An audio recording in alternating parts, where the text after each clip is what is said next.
Her husband rejected her for being barren long before she ever found the strength to walk away. He didn't shout, didn't throw things, didn't even argue. The worst part was that he simply stopped looking at her the same way, like she had failed at the one thing he believed women were created for. Every month that passed without a positive test felt like another stone placed on her chest, and with each stone, his patience thinned.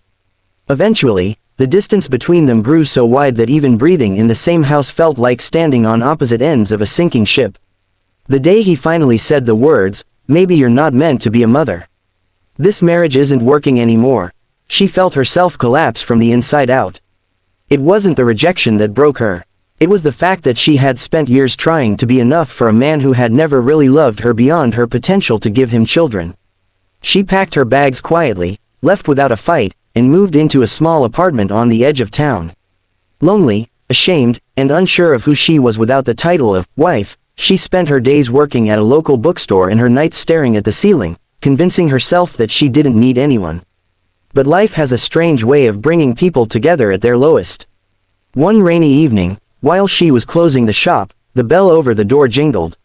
She looked up, expecting a late customer, but instead saw a man dripping wet, holding a toddler in his arms and 4 other kids trailing behind him like ducklings. Their clothes were soaked, their noses red, and their hair plastered to their faces. "I'm sorry," he said, catching his breath. "My car broke down across the street. We just need a place to wait for the tow truck. I'll pay if I have to."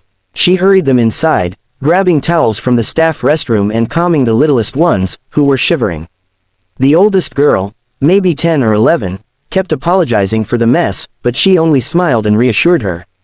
When everyone had settled, she finally asked, "Are you there, Father?" He nodded. "Single dad. Their mom passed away 4 years ago." He said it gently, with the kind of practiced softness of someone who had repeated that sentence too many times. Something inside her softened toward him. Not out of pity, no, it was something else. The way he wiped the toddler's nose, the way he pulled the twins closer when they sneezed, the way his voice steadied the older two. He wasn't just taking care of them. He was holding their world together with hands that were probably trembling when no one was looking. As she prepared hot chocolate for the kids, they gathered around her like she was a glowing fireplace in the middle of a storm. She didn't realize how long it had been since anyone had looked at her with genuine warmth, without expectation, without judgment.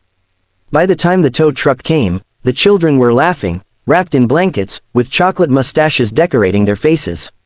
The man stood near the door, watching her with an expression she couldn't quite read. "You didn't have to help us," he said quietly.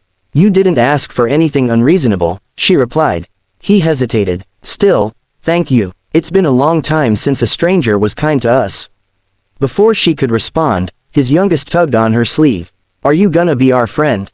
he asked with big, hopeful eyes. She laughed, kneeling down. "If your dad doesn't mind." But the man didn't mind. In fact, when they walked out the door, he asked for her number, not awkwardly, not flirtatiously, but with the gentle steadiness of a person who had learned the value of good people.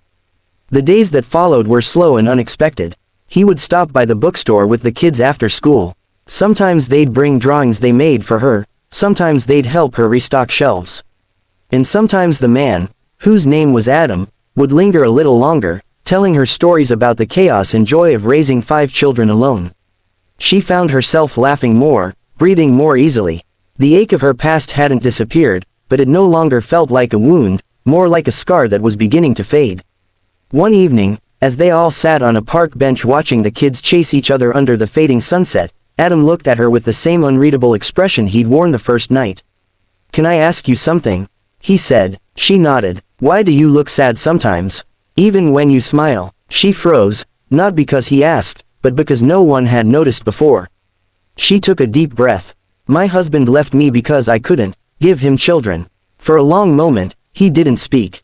Then he exhaled softly and said something she would never forget.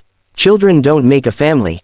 Love does. And for what it's worth, any child would be lucky to have someone like you in their life." He paused, then added, "We would be lucky."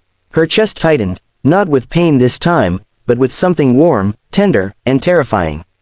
Over the next months, their lives blended slowly, gently. She became part of the kids' routines, reading bedtime stories on video calls, attending school plays, helping with homework, patching scraped knees. They didn't see her as the woman who couldn't have children. They saw her as the woman who stayed, who cared, who loved them without trying. And she realized something she never expected: motherhood is not limited to biology. It is made of patience, kindness, presence, and love. It is made of moments, small, ordinary, miraculous.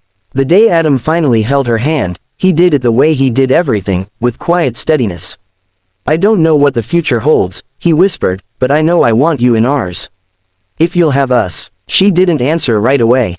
Instead, she looked at the 5 children running ahead of them, laughing, calling her name, reaching for her hands. And for the first time, she didn't feel barren. She felt whole. She felt chosen. She felt loved. She squeezed his hand back, tears gathering in her eyes. "Yes," she whispered, "I'll have all of you." It didn't matter that she couldn't give birth. She had been given something far greater: 5 hearts that loved her without question, and a man who saw her worth where another couldn't. Sometimes life doesn't give you the ending you prayed for. It gives you the one you deserved all along.